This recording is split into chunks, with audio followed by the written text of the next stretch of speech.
The marriage of Clara Graves to Elias Blackthorn was a quiet, joyless affair, conducted in the same churchyard where Edward's headstone gathered lichen and scorn. The vicar, a hunched man with breath like spoiled wine, mumbled the vows as though reciting a grocery list. Clara wore her gray wool dress, the one she'd mourned Edward in, and kept her gaze fixed on the locket around Oliver's neck. The infant, now 6 months old, squirmed in Mrs. Tallow's arms, his cries echoing off the vaulted ceiling. Blackthorn did not kneel. He stood at the altar like a general surveying conquered land, his gloved hands clasped behind his back. When the vicar pronounced them man and wife, he leaned toward Clara and whispered, "You'll thank me for this." She did not. Gravesend Manor became Blackthorn House within a week. Elias stripped the estate of its remaining treasures. Edward's mahogany desk sold to a pawnbroker. Clara's pearl earrings vanished into his coat pocket. And the family portraits, generations of Graveses with their sea-gray eyes, were piled in the courtyard and burned. Oliver watched from the nursery window as smoke blotted the sky, the flames devouring the faces of ancestors he'd never know. "Best forget them," said Mrs. Tallow, now promoted to nursemaid. She tugged Oliver away from the glass, her grip bruising. Master Blackthorn don't care for ghosts, but Clara cared. At night, she crept into Oliver's room and traced the locket's edges with her thumb, humming a lullaby Edward had sung to her when they first courted. "Beware the moon's sharp silver tongue, it whispers lies to old and young."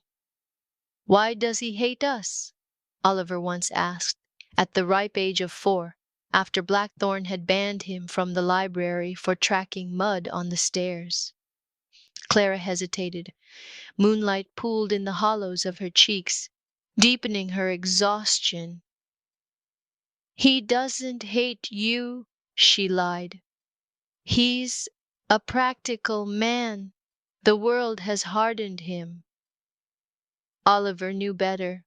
He'd seen Blackthorn's boots, polished to a murderous gleam, pause outside his door each night, as if waiting for an excuse to strike.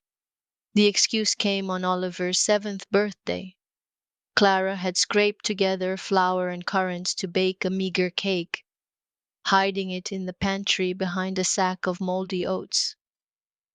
But Blackthorn, sniffing out rebellion like a hound, stormed into the kitchen just as Oliver blew out the lone candle. "What is this?" he hissed, seizing Clara's wrist. "A trifle, Elias. Only a small—" He backhanded her. Clara crumpled against the hearth, her lips split and bleeding. Oliver froze, the taste of ashen currants thick on his tongue.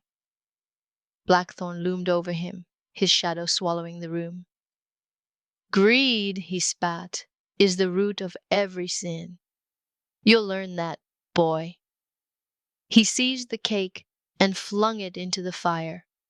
Oliver watched the flames lick the frosting, turning it black and molten, and vowed silently, "I will never call him father." Winter 1836 brought a fever that clawed through Blackthorn Cove, culling the weak and the unlucky. Clara took to bed coughing blood into her handkerchiefs, her once vibrant voice reduced to a rasp. Blackthorn forbade the doctor, declaring it a waste of coin for a wasting woman.